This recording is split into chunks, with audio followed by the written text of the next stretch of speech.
God revealed to my wife that I was her husband first before God revealed it to me. And so in this video, I want to share that story. I also want to share in this video of that 3-year wait and how God revealed Kenady to me. Now, before we jump into the video, do me a favor, hit that like button and also subscribe. If you didn't watch Kenady's first video, I'm going to pin it after this video, but please watch my perspective first. Now, in 2015, I was invited to a women's conference. Now, I know what you're asking.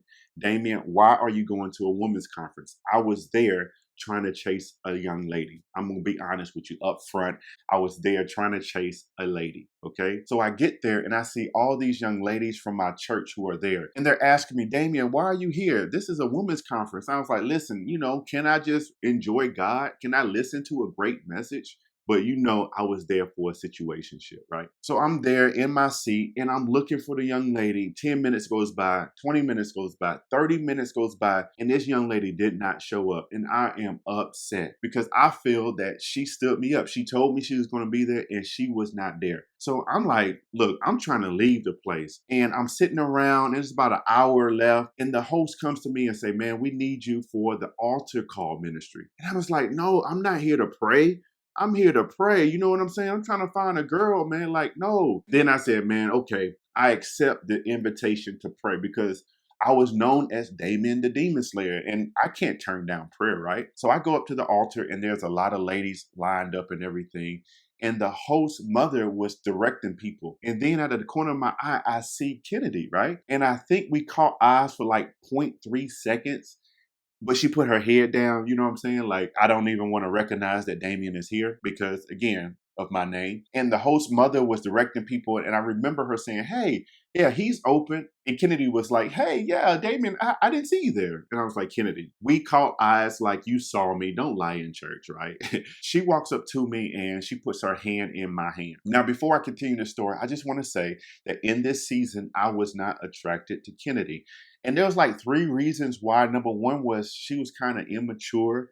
And so I really wasn't attracted to her. Number 2, she was kind of goofy and everybody knew me as a serious person. And I was like, that's not going to work. And the third thing was that she really lacked confidence.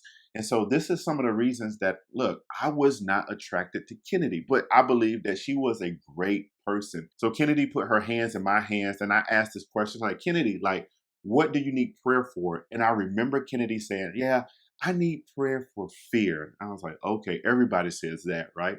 And so I started to pray in the spirit and God was just revealing just different things. So then I was like, God, how do you want me to say this? And so whatever I see, I say. And so I started to pray and actually say that first thing. And when I said that first thing, Kenady started crying. Like her shoulders was like, like, you know how it is. She was crying. And then I said the second thing and she was crying even more.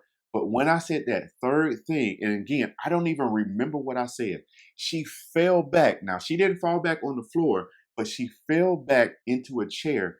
And I remember that. And I was like, wow, God, like you're just ministering to your daughter here. Now, one of the things I try to do in these moments is try to get other ladies around because it's sensitive and I want to respect and honor the person. And so I'm looking for people to come around her. But I do remember getting on one knee and holding her hand. And she's really trying to gather herself. And I believe she had some tissues and something happened. Like, she was gathering herself and cleaning her face off. And when she pulled her head up, she looked at me and jumped back a little bit. And I just remember that. And I was like, man, that was kind of weird. And so, look, I was trying to get out of there. I had a couple of women around her. Even the host mom was right there. And I don't remember if I stayed around, but I do remember 3 years later that I slid into her DM and the rest is history. Now, what about those 3 years? Like, how was God preparing me to be her husband? When did God reveal that Kenady was my spouse? And so I want to talk about that real quick. So the first thing that God had to do before God revealed that Kenady was my spouse was change my eyes. You see, I was looking more at the physical with women. I wanted women from overseas. I wanted women from even South America. God really had to change my eyes from a physical standpoint to a spiritual one. Now, a lot of people come to us and ask, Damien and Kenady, like, what should I be praying in this moment? You see, one of the things that you should pray is that God put that person's eyes on you. You know, sometimes in these moments, people pray, God, put their eyes on me. And that is not a good prayer to pray. It's actually a dangerous prayer. You want to pray that God, put their eyes on you. Now, if we know that their eyes are on Jesus, they're going to have some good eyes. And if they have good eyes, they will be able to see your spirit. So that's a prayer that we suggest that you pray. Also, in this moment, I really appreciated Kenady because she didn't tell me that God spoke to her in that fashion. Like she says in her story, she tucked that away in her mind. So I really appreciated Kenady for not even telling me, because I did have women in this season come up to me or tell other people that I was their future spouse. And that was a complete turn off. So I suggest, do not tell the other person at all. God is so big, he is so grand, and he can bring you two together just like he brought Adam and Eve together. Now, in changing my eyes to look more at the spiritual rather than the physical, God had to change my heart, because in this moment, I was in a works-based relationship with God. I want to be honest here. I was doing work for God. And at first it was out of a pure heart. And then it became prideful. Like, God, do you see me? I'm working at the church. I'm doing deliverance. We're praying for healing. God, you're doing so much. Send me that spouse from Puerto Rico. Send me that spouse from overseas, like Qatar or whatnot. Like, I wanted an exotic woman. And the thing is that God had to heal my heart. I had to bring that to God, and God healed me before Kenady came into my life. Now, the second thing that God did before revealing Kenady to me was that he had to prepare my community. You see, the people around me sensed that I was ready for marriage. I remember this one time that I was walking downstairs in my home, and my twin brother pulled me to the side and said, Damien, there's a girl with curly hair. God says you need to marry her because she's not going to be on the market for long. And I was like, girl with curly hair, I'm not even pursuing anybody right now. Again, this is that 3-year period where I was in and out of situationships. But at that particular time, I wasn't pursuing anyone. So I was kind of confused at the moment. But a few months later, Kenady came around, and I saw her with straight hair.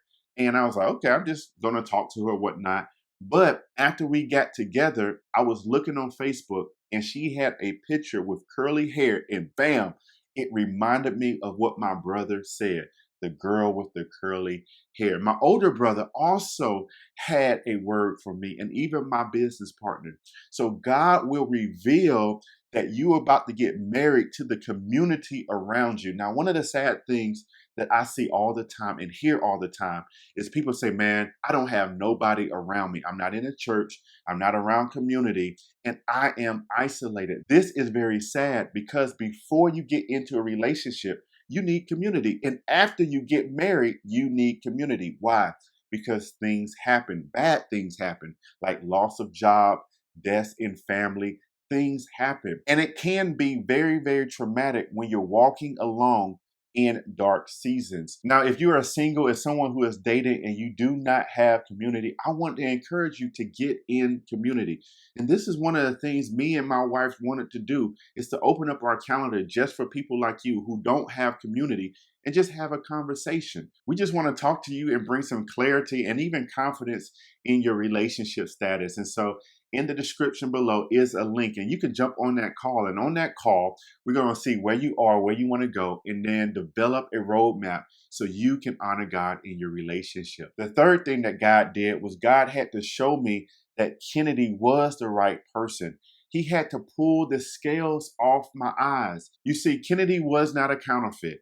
She was ready for somebody to pursue her, but I had to see her. I no longer saw her as someone who was immature, goofy, or lacked confidence. I saw a beautiful girl who was ready to be pursued. So God had to change my eyes so I didn't look at her past, but I saw her in her present, which ultimately was my future. And the last thing that happened was I had to come correct. Yes, that's right, that God had to give me a supernatural boldness to lead Kenady into marriage. You see, when God is preparing you for a spouse, He is giving you boldness to keep your boundaries. He is giving you boldness to speak with clarity, to speak your vision and your mission for life, especially if you are a man of God. He's giving you that boldness. Also, in Kenady's story, she said that I made her read my book, hashtag completely single. Now, I'm going to tell my side of the story. Yes, I made her read my book, hashtag completely single, because God made me almost a year earlier read my book. You see, I was a hypocrite. Again, I was chasing situationships. And so I was breaking boundaries, staying on the phone too long, staying out too long with women. And then it all stopped when God had me reread my book. And so that's why I had Kenady read the book, because we needed to get on the same page. I wanted to make sure that we was moving at the same level and also walking in the same pace.